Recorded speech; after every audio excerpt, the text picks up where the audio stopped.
रूस की राजधानी मॉस्को में कड़ी पहरेदारी है। ये पहरेदारी क्यों है, ये हम बताएंगे इस वक्त। तो मॉस्को में 1-2 नहीं बल्कि 5 एयर डिफेंस सिस्टम की तैनाती की गई है। वजह है पुतिन को मॉस्को में आसमान से हमले की आशंका सता रही है। जनवरी से अब तक यूक्रेन कई दफा रूस की सीमा में घुसने की कोशिश कर चुका है और पुतिन के सुरक्षा चक्रव्यूह को भेदने का प्रयास भी जारी है, जिसे लेकर व्लादिमीर पुतिन ने जमीन से आसमान तक मॉस्को में चाक चौबंद सुरक्षा के इंतजाम कर दिए हैं।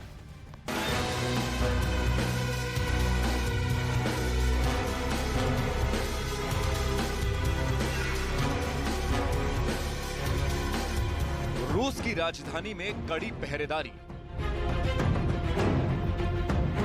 मॉस्को में आसमान से हमले की आशंका। मॉस्को में एयर डिफेंस सिस्टम तैनात। यूक्रेन में घुसकर हमला करने वाले रूस को भी डर लगने लगा है। खबर है कि राजधानी मॉस्को में हमलों से बचने के लिए रूस ने और एयर डिफेंस की तैनाती कर दी है। ये तैनाती मॉस्को में उत्तर और पूर्व में की गई है, जिसमें S-400 एयर डिफेंस सिस्टम तैनात किया गया है, जो सतह से हवा में मार करने वाली मिसाइलें हैं। यानी कि जंग में पुतिन भी अपने ऊपर हमलों से डरे हैं। तभी तो सुरक्षा फुल प्रूफ की जा रही है, क्योंकि मॉस्को पर ड्रोन अटैक की कोशिश के बाद से ही पुतिन की सेना सुरक्षा को लेकर सतर्क है। मॉस्को में 5 एयर डिफेंस सिस्टम तैनात किए गए हैं। S-400 एयर डिफेंस सिस्टम को तैनात किया गया है। मॉस्को की ऊंची इमारतों पर मिसाइल लॉन्चर तैनात किए गए हैं। एयर डिफेंस सिस्टम की तैनाती इस बात का सबूत दे रही है कि 1.2 करोड़ आबादी वाला मॉस्को अब सुरक्षित नहीं रह गया। मॉस्को में हालात ऐसे हैं कि हजारों कमांडो 24 घंटे तैनात हैं। ये कमांडो हर पल आसमान में नजर गड़ाए हुए हैं। इतना ही नहीं, पुतिन के दफ्तर के पास पांचसीर S-1 एयर डिफेंस सिस्टम तैनात किया गया है। पुतिन के सरकारी आवास को एयर डिफेंस सिस्टम के सुरक्षा कवच से लैस किया गया है। मॉस्को में आसमान से कोई अटैक न हो, इसीलिए 3 तरह के एयर डिफेंस सिस्टम जनवरी से ही यहाँ एक्टिव है, जिसमें पहला है पंचसीर S-1, दूसरा है S-400 एयर डिफेंस सिस्टम और तीसरा है S-500 एयर डिफेंस सिस्टम। ये तीनों एयर डिफेंस सिस्टम मॉस्को की सुरक्षा में पहले से ही तैनात हैं। S-400 मिसाइल इतनी ताकतवर है कि वो दुश्मन की किसी भी मिसाइल को पल भर में ध्वस्त कर सकती है। रूस की ये मिसाइल 10 सेकंड में हर फाइटर जेट को तबाह करने की क्षमता रखती है। यही वजह है कि इसे टर्मिनेटर भी कहा जाता है। ये 30 किलोमीटर की ऊंचाई और 400 किलोमीटर की दूरी से किसी भी टारगेट को भेद सकती है। एक ही समय में 400 किलोमीटर तक 36 टारगेट को एक साथ मार सकती है।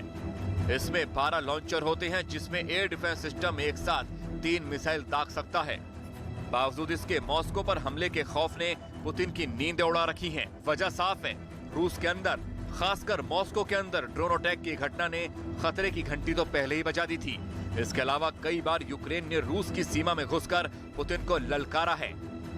यूक्रेन से उड़ा एक ड्रोन मॉस्को के करीब तक पहुंच गया था। यूक्रेन की राजधानी कीव से 800 किलोमीटर दूर रूस के रयाजान मिलिट्री बेस पर हमला हो चुका है। रूस के कुर्स्क एयरफील्ड पर ड्रोन अटैक हो चुका है। यूक्रेन की राजधानी कीव से 1090 किलोमीटर दूर रूस के सारातोव मिलिट्री बेस पर हमला हुआ है।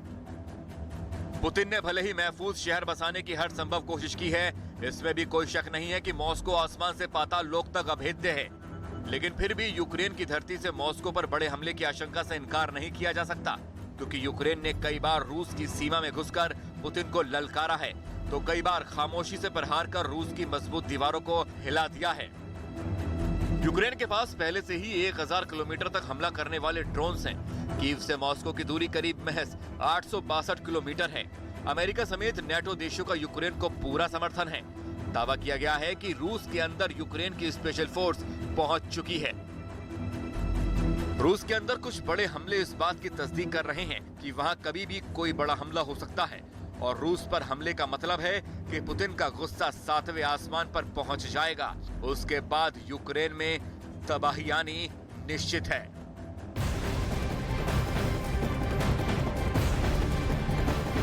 तो रूस यूक्रेन महायुद्ध से जुड़ी हुई एक और बड़ी खबर आप तक पहुंचा दे। यूक्रेन साल 2022 में दुनिया का तीसरा सबसे बड़ा हथियार यहां पर आयात बनकर सामने आएगा, यानी कि आयात यहां पर जो होगा वो सबसे बड़े देश के तौर पर यूक्रेन से होगा।